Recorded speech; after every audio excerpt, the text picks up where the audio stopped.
محمد رسول اللہ صلی اللہ علیہ وسلم۔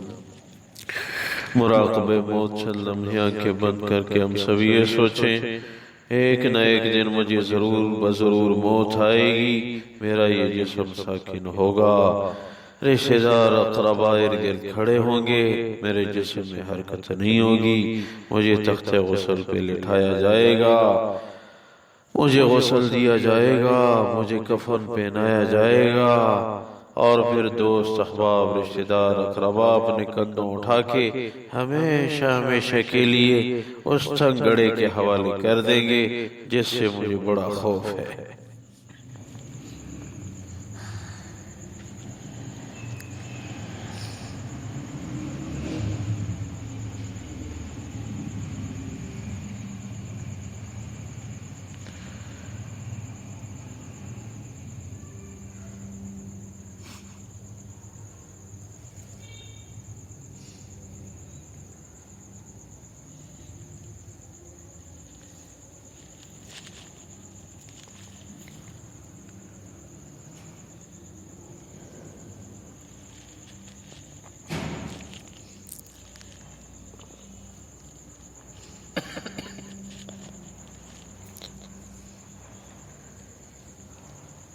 اللہ تبارک و تعالی موت کی تیاری کی توفیق نصیب فرمائے۔ موت کو یاد رکھو جوانوں، ہم نے جانا ضرور ہے، وہ دن اللہ کے علم میں ہے۔ اللہ ہمیں علم نہیں کہ کب ہم نے جانا ہے۔ یا اللہ جتنی زندگی ہماری رہتی ہے آپ کے احکامات کو بجا لانے میں بسر کرنے کی توفیق عنایت فرما۔ یا اللہ ہمیں اپنا تعلق نصیب فرما، ہمیں اپنا بنا۔ اے اللہ ہم سب کی جائز حاجات پوری فرما، ہماری پریشانیوں کو دور فرما۔ اے اللہ امت کی حالت پہ رحم فرما، وطن عزیز پاکستان کی حفاظت فرما، حرمین شریفین کی حفاظت فرما، مسلمانوں کے گھر گھر گلی گلی فرد فرد کی حفاظت فرما۔ اے اللہ غیر مسلموں کو اسلام کی دولت سے مالا مال فرما۔ اے اللہ آخری خاتمہ بالخیر عنایت فرما۔ ربنا اغفر لي ولوالدي وللمؤمنين يوم يقوم الحساب برحمتك وكرمك يا رب،